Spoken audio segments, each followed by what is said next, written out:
was asked, why does it feel like everything remarkable is based on how fast it can be achieved? My response is, because we now live in a culture that celebrates speed, celebrates faster results and faster food and faster commutes, faster healing, faster success. But not every season is designed for speed. Some seasons are meant to strengthen you, not showcase you. And if you've been feeling frustrated by how slowly things are moving, this episode is for you. Hi, my name is Jacqueline, and welcome to Pace. In the previous episode, Why Trying is Braver Than Perfection, we chatted about giving yourself permission to try. But not just any type of try, more like what is true to you and your pace. We also spoke a bit about rushing and how sometimes we merge trying and rushing, but how that gets us on a rat wheel, repeating and feeling like we're going nowhere. So now that we've given ourselves permission to try, honestly, let's identify types of pressure. Specifically, the pressure to accelerate, to make up for lost time, to catch up, attempting to prove that starting wasn't a mistake. It's vital here to remember that speed is not equivalent to progress. Sometimes it just hides instability. It hides our nerves or the internal negative talk. And what we rush through is often what we must revisit again, just later. Not all pressure is created equal. And learning to tell the difference really does matter, because some pressure helps us grow, while the other types of pressure drains us. For starters, internal pressure. The first one I'd like to discuss is the type of pressure we place on ourselves. This pressure sounds a bit like, I should be further by now. I shouldn't still be here. Everyone else is moving so much faster. Have you ever rehearsed those words to yourself? Don't feel bad. You're not alone, and I'll prove it in just a second. This type of pressure pushes for speed, but not alignment. The next one I want to talk about is external pressure. We're familiar with that as well. External pressure comes from deadlines, responsibilities, your finances, or just simple expectations. Some of it is real and completely unavoidable. But when it's constant and unrelenting, it can push us into survival mode, where everything feels urgent, even when it isn't. In episode 1, we spoke briefly on emotional readiness and how taking on certain responsibilities before you're ready mentally can wreak real havoc. Let me share a couple of brief historical stories with you to prove that you are not alone when it comes to internal pressures and/or external ones. Vincent van Gogh, he is now considered one of the greatest artists in history. But during his lifetime, he felt like a failure. He sold almost no paintings, constantly compared himself to other artists, and placed crushing internal pressure on himself to, quote unquote, matter, to be productive, and to justify his very own existence. What's heartbreaking is that much of his suffering wasn't from external rejection alone.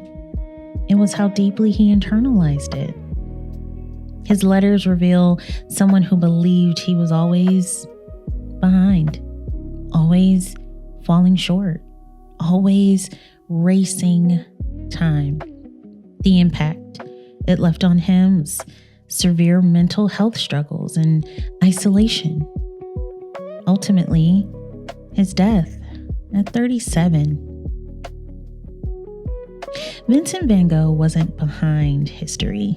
History just hadn't caught up to him yet. Let's talk about a biblical story. The story of Joseph. This story starts in Genesis chapter 37 and goes through chapter 50. And what stands out is Joseph's life pressures were clearly for preparation, not for punishment. In addition, his life wasn't rushed, but it truly was refined. Let me tell you how. There are several highlighted sections of Joseph's life that may be familiar, but for the sake of keeping within context, let's start with the pit. The pit shows pressure of rejection for Joseph, and many of us can relate there. Joseph was betrayed by the very people who should have protected him, his brothers. Thrown into a pit, stripped of his public identity, which was his beautiful coat, and was left to be forgotten. This was the pressure of unfairness and confusion. Yet, Joseph didn't let bitterness take root. Scripture never records him cursing God or abandoning his integrity. What this pressure did produce was emotional resilience, detachment from external approvals, and early character formation. The pit didn't erase the promise. It removed distractions. The second one I want to highlight is Potiphar's house. Here, there was pressure of integrity. Joseph, he rose quickly because he was that dude, but then faced temptation and false accusations. Choosing integrity cost him his position and his reputation. This was the pressure of doing the right thing when it hurts the most. But what this pressure did produce was moral strength, consistency in private and in public, and trustworthiness under scrutiny. That's a big one. Healthy pressure will test who you are, not who you appear to be. Number 3, the prison. The pressure of delay. Joseph interpreted dreams very accurately. It was one of his gifts. He helped others and was still forgotten for years. This was the pressure of waiting after obedience, arguably the hardest kind. Yet in prison, Joseph didn't withdraw. He served, he led, and sharpened his gifts. Incredible. What the pressure produced here was patience, leadership without a title, and mastery of his calling. Delay doesn't mean denial. Sometimes it just means give me some time to develop. The last and fourth one I want to point out is the palace. Here, Joseph experienced the pressure of responsibility. When Joseph finally rose to power, the pressure didn't disappear. It simply changed. Now the pressure was decision-making and stewardship, and a huge one, mercy. Because Joseph had endured pressure without losing himself, He was ready to lead with wisdom instead of revenge. The outcome of this was a nation saved from famine. Can you imagine? A family, his family, restored.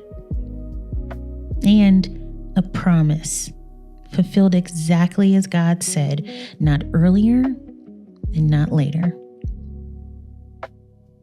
So the question could be, why was Joseph's pressure healthy?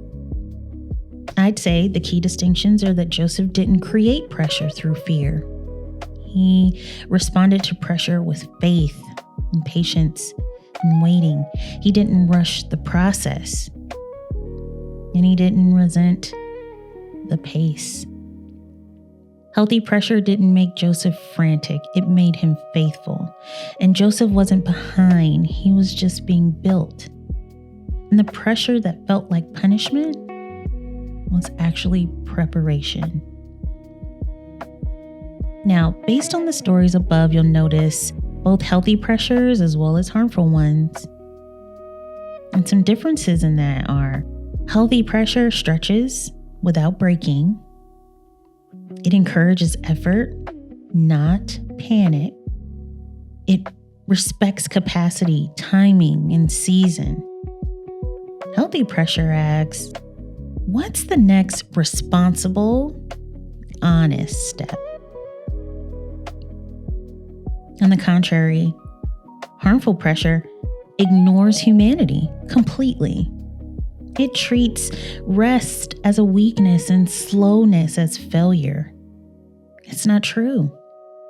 And over time, it leads to burnout and resentment and exhaustion.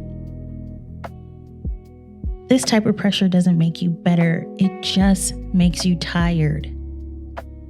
Pace isn't about avoiding pressure. It's about us choosing the kind that strengthens us, not the kind that will deplete us. I love how history actually gives us powerful reminders about what lasts and what was rarely rushed. When you think about the builders of the Great Wall of China and the medieval cathedrals of Europe, right? The goal wasn't speed. It took generations to complete.